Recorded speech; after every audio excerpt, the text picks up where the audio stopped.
Hello friends, today we are starting with what is share and the kinds of shares. So what is share is all about is a unit of a capital is called shares.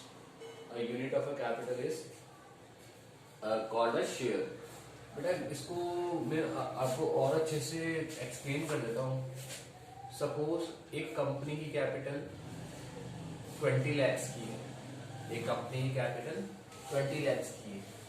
अगर मैं इस capital को 20,000 parts में divide करूं और एक part की जो प्राइस है वो 100 रखूं, then we can call that ये ₹100 इज अ शेयर. अगर ये ऐसे 100 रुपए वाले यूनिट्स 20,000 मिलेंगे तो ये क्या बनेगी, 20 लाख की कैपिटल बनेगी. इसलिए मैंने यहाँ क्या लिखा है बेटा, a unit of a capital is called share. This is a unit of a capital. 20,000 units है और एक यूनिट कितने रुपए की बेटा, 100 रुपीज की. तो हम ये बोल सकते हैं a unit, this unit, one unit of a share of a capital is called shares. तो हम a unit of a capital को क्या बोल सकते हैं, शेयर. मतलब अगर आप कैपिटल को स्मॉल पार्ट्स में डिवाइड करेंगे that part is called as a share. Got it. तो बेटा इन शेयर्स को मार्केट में इशू किया जाता है. जैसे मैंने 20,000 शेयर्स जो है 100 रुपीज वाले मार्केट में इशू कर दिए. जैसा भी जिस पर्सन का फाइनेंशियल बजट होगा उस हिसाब से वो क्या करेगा, इन शेयर्स को परचेज करेगा. नाउ बेटा बेसिकली जो शेयर्स हैं वो 2 पार्ट्स में डिवाइडेड है. मतलब 2 टाइप्स के होते हैं. One is preference shares and second is equity shares. Again बेटा मैंने जो पिछली वीडियो में क्राइटेरिया लिया था कि आप प्रेफरेंस शेयर्स के बारे में पढ़ो या इक्विटी शेयर्स के बारे में पढ़ो, तो आप उनके डिफरेंसेस पढ़ लीजिए. ठीक है. तो बात कर रहे हैं rate of dividend. First basis जो लिया मैंने लिया है रेट ऑफ डिविडेंड. बेटा अगर आपने किसी कंपनी का प्रेफरेंस शेयर्स लिया है या फिर आपने किसी कंपनी का इक्विटी शेयर्स लिया है, तो अगर आपने प्रेफरेंस शेयर्स लिया है तो हर साल आपको एक फिक्स रेट ऑफ डिविडेंड मिलेगा. Fix rate of dividend. Dividend means बेटा जो ईयरली कंपनी का प्रॉफिट हुआ है उसका पार्ट आपको डिस्ट्रीब्यूट किया जा रहा है, दैट इज कॉल्ड डिविडेंड. ठीक है. Part of profit is called as dividend. Part of profit which is distributed to the share holder is called dividend. उसे हम क्या बोलते हैं, डिविडेंड बोलते हैं. तो बेटा रेट ऑफ डिविडेंड जो है फिक्स होती है. तो अगर आपने प्रेफरेंस शेयर्स लिया है किसी कंपनी का तो आपको फिक्स रेट से हर साल क्या होगा, एक अमाउंट रिसीव होगा, that is called dividend. Now अगर आपने इक्विटी शेयर लिया है तो आपका जो डिविडेंड है वो वेरिएबल रहेगा. हर साल आपका जो डिविडेंड का पेमेंट है वो चेंज होगा. ठीक है, वेरी होगा. क्यों वेरी होगा बेटा, क्योंकि इक्विटी शेयर्स को डिविडेंड मिलता है प्रॉफिट के बेसिस पे. जितना ज्यादा प्रॉफिट बढ़ता जाएगा उतना डिविडेंड बढ़ता जाएगा. अगर प्रॉफिट कम होता जाएगा तो आपका डिविडेंड कम होता जाएगा. Eight the time of loss आपको कोई डिविडेंड पे नहीं होता है इक्विटी शेयर्स के अंदर. बट अगर आपके पास प्रेफरेंस शेयर्स हैं तो आपको रेट ऑफ डिविडेंड पे होगा. अगर आपके पास प्रेफरेंस शेयर्स है तो आपको डिविडेंड पे होगा. लेकिन अगर आप इक्विटी शेयर्स है तो at the time of loss आपको डिविडेंड का पेमेंट नहीं होगा. Now come to the second, arrear of dividend. Arrear of dividend का मतलब क्या होता है पहले ये समझ लो, फिर देखेंगे प्रेफरेंस शेयर्स और इक्विटी शेयर्स में क्या होता है. तो एरियर ऑफ डिविडेंड का मतलब होता है सपोज एक साल लॉसेस हुए, इस वजह से आपको डिविडेंड नहीं दिया गया. ठीक है. तो सेकेंड ईयर आप ये बोल सकते हो एक साल का जो आपका डिविडेंड है दैट इज इन एरियर. आप बोल सकते हो कि वो एक साल का डिविडेंड जो है वो क्या है, एरियर में है. तो बेटा अगर प्रेफरेंस शेयर्स की बात करें तो एरियर ऑफ डिविडेंड आपको मिल जाता है, इसलिए मैंने यहाँ पे टिक किया है. और इक्विटी शेयर्स की बात करें तो अगर एक साल का डिविडेंड आपको नहीं मिला है तो एरियर ऑफ डिविडेंड आपको नहीं मिलेगा. और जब जिस साल में प्रॉफिट्स होंगे उसी साल का आपको डिविडेंड मिलेगा. Now third basis is payment of dividend. Third basis is payment of dividend. आपको पेमेंट ऑफ डिविडेंड होगा तो क्या ऑर्डर फॉलो होगा. तो ऑब्वियसली मैंने यहाँ पे लिखा है प्रेफरेंशियल राइट्स. इसका मतलब जो प्रेफरेंस शेयर्स है उनको डिविडेंड पहले दे दिया जाता है. उसके बाद अगर प्रॉफिट बचता है, अगर if anything is left in the profit then only equity shares को पे किया जाएगा. इसलिए मैंने यहाँ पे लिखा है पेड आफ्टर प्रेफरेंस शेयर्स. आपको प्रेफरेंस शेयर्स के बाद ही पेमेंट होगा। Now come to the fourth is payment of capital. बेटा payment of capital preference shares और इक्विटी शेयर्स, मतलब जो आपने शेयर्स खरीदे हैं और जो कैपिटल कंपनी को प्रोवाइड किया है वो कंपनी कैपिटल आपको वापस दे देगी।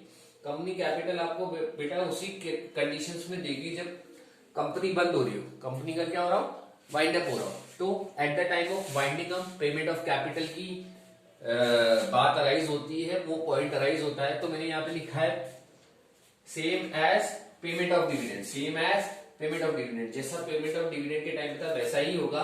पहले प्रेफरेंस शेयर्स को पैसा दिया जाएगा, उनका कैपिटल वापस दिया जाएगा। देन इक्विटी शेयर्स को वैसा ही बोलना है, पेड आफ्टर प्रेफरेंस शेयर्स। तो आपका कैपिटल जो है इक्विटी शेयर्स को after the payment of preference shares दिया जाता है। Now come to the next point of difference is voting right. तो बेटा वोटिंग राइट मैंने जैसे टिक किया, इक्विटी शेयर्स को होता है, प्रेफरेंस शेयर्स को नहीं होता है। तो वोटिंग राइट एक्चुअली होता क्या और किस काम आता है? बेटा वोटिंग राइट होता है जब भी कंपनी के इंपॉर्टेंट मैटर्स को डिस्कस किया जाता है तो कंपनी के ओनर से पूछा जाता है, और ओनर से पूछने के लिए एक मीटिंग बुलाई जाती है और उसमें उनको वोटिंग राइट दिया जाता है कि आप वोट देंगे in favour of the agenda, तो वो आपका क्या हो जाएगा, फाइनलाइज हो जाएगा। और अगर आप वोटिंग देते हैं अगेंस्ट द एजेंडा तो आपका वो नहीं एप्लीकेबल होगा। तो वोटिंग राइट्स क्या होता है बेटा, आपको इक्विटी शेयर्स को होता है और प्रेफरेंस शेयर्स को नहीं होता। मतलब इंपॉर्टेंट जो डिसीजंस है कंपनी के वो इक्विटी शेयर्स के वोटिंग राइट के अकॉर्डिंग लिए जाते हैं। बेटा सेकेंडली एक आपको पता होगा कि एक बॉडी होती है that is called board of directors, जो कंपनी को चलाती है। तो बोर्ड ऑफ डायरेक्टर्स इलेक्ट करने का राइट भी उसी को होता है जिन लोगों के पास वोटिंग राइट होता है। तो इक्विटी शेयर्स के पास वोटिंग राइट होता है, it means board of directors भी इक्विटी शेयर्स ही अपॉइंट करते हैं। Now last basis of difference है right to participate in management. बेटा मैनेजमेंट में तो वही पार्टिसिपेट करेगा, मतलब मैनेजमेंट की बॉडी जो अपॉइंट करेगा तो वही मैनेजमेंट में पार्टिसिपेट करेगा। तो जैसा कि मैंने बोला board of directors equity shares appoint करते हैं, उनके पास वोटिंग राइट होता है। तो टिक भी वहीं पर लगा हुआ है, इक्विटी शेयर मैनेजमेंट में पार्टिसिपेट करते हैं और preference share participate in management नहीं करते, because only the thing is voting right जिसके पास होगा वही बोर्ड ऑफ डायरेक्टर्स इलेक्ट करेगा और बोर्ड ऑफ डायरेक्टर्स मैनेजमेंट को हैंडल करते हैं। तो जो बोर्ड ऑफ डायरेक्टर्स इलेक्ट करेगा वही पार्टिसिपेट इन मैनेजमेंट करेगा, अदरवाइज नहीं करेगा। तो this is all about what is the difference between preference shares and equity share, और we can say what is preference shares and equity shares. तो अगर आपसे कोई ये पूछ ले कि बेटा प्रेफरेंस शेयर्स क्या होते हैं, तो आप ये बोल सकते हो जिन पे डिविडेंड फिक्स होता है, जिनको एरियर ऑफ डिविडेंड मिलता है, जिनके पास प्रेफरेंशियल राइट होता है payment of dividend and payment of capital का, जिनके पास वोटिंग राइट्स नहीं होते हैं और वो कभी भी पार्टिसिपेट इन मैनेजमेंट नहीं करते हैं, वो आपके प्रेफरेंस शेयर्स होते हैं।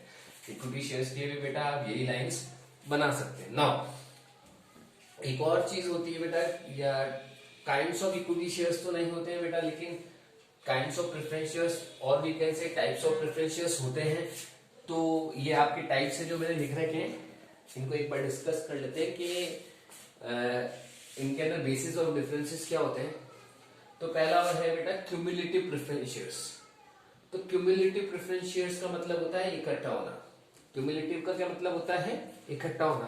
तो इसमें ऐसा होता है बेटा, जैसे अगर एक साल का आपको डिविडेंड नहीं मिला है, दूसरे साल का भी आपको डिविडेंड नहीं मिला है because of some losses in the company, तो थर्ड टाइम क्या होगा, आपको अगर प्रॉफिट अच्छे हो जाते हैं तो आपको तीनों सालों का डिविडेंड क्यूमुलेट होके मिल जाता है। तो these are cumulative preference shares, जिनको एरियर ऑफ डिविडेंड क्यूमुलेट होकर मिल जाता है, ठीक है, वो होते हैं cumulative preference shares. Now come to the second is non cumulative preference shares. तो बेटा सेकंड में आपने नॉन क्यूमुलेटिव का क्या मतलब हुआ, जिनको एरियर ऑफ डिविडेंड नहीं मिलता है, जिनको पहले जो डिविडेंड नहीं मिला है वो कभी भी इकट्ठा होकर नहीं मिलेगा, वो होते हैं नॉन क्यूमुलेटिव प्रेफरेंस शेयर्स।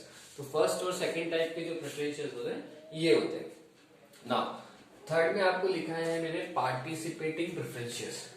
तो बेटा पार्टिसिपेटिंग प्रेफरेंस शेयर्स क्या होते हैं, मैं आपको एक चीज बताता हूँ, आप समझिए।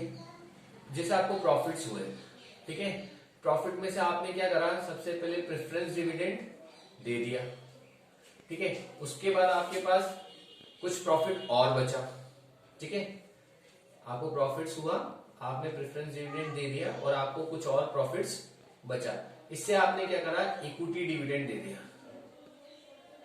ठीक है, आपने क्या करा, इक्विटी डिविडेंड दे दिया। तो ये जो प्रॉफिट बचा इसको हम बोलते हैं सरप्लस। तो इस सरप्लस के अंदर भी अगर प्रेफरेंस शेयर्स का डिविडेंड का राइट है, अगर इस सरप्लस के अंदर भी प्रेफरेंस शेयर्स का डिविडेंड का राइट है, तो हम उनको बोलते हैं पार्टिसिपेटिंग प्रेफरेंस शेयर्स। और अगर इस सरप्लस प्रॉफिट के अंदर after the payment of equity dividend, इस सरप्लस प्रॉफिट के अंदर अगर आप प्रेफरेंस शेयर्स का राइट नहीं है, तो उनको बोलते हैं नॉन पार्टिसिपेटिंग प्रेफरेंस शेयर्स, ठीक है। Now come to the next is redeemable preference shares.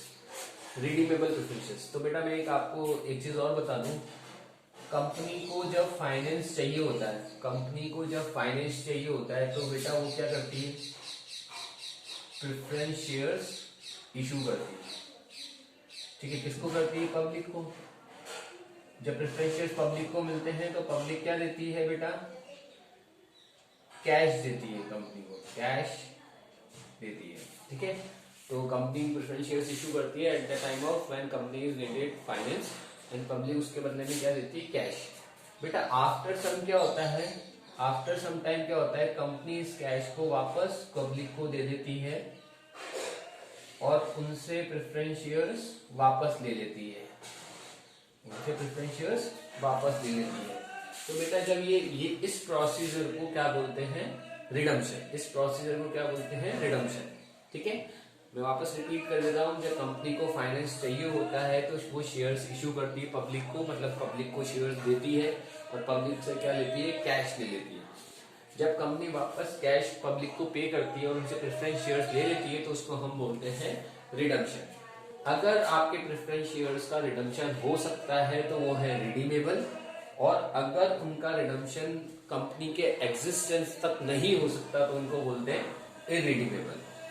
फिर बेटा एक बार मैं आपको और बताना चाहूंगा, इररिडीमेबल प्रेफरेंस शेयर्स अभी इस टाइम पे नहीं होते हैं, क्योंकि आप मैक्सिमम जो लाइफ होती है, मैक्सिमम जो लाइफ होती है प्रेफरेंस शेयर्स की, वो अब लिमिट कर दी गई है 20 इयर्स तक। मतलब आप ऐसा कोई भी प्रेफरेंस शेयर इशू नहीं कर सकते, आप ऐसा कोई सा भी प्रेफरेंस शेयर इशू नहीं कर सकते जिसका रिडम्पशन जो है वो आफ्टर 20 इयर्स का हो। मतलब आप 20 इयर्स के इक्विवेलेंट ही प्रेफरेंस शेयर्स की लाइफ रख सकते हैं।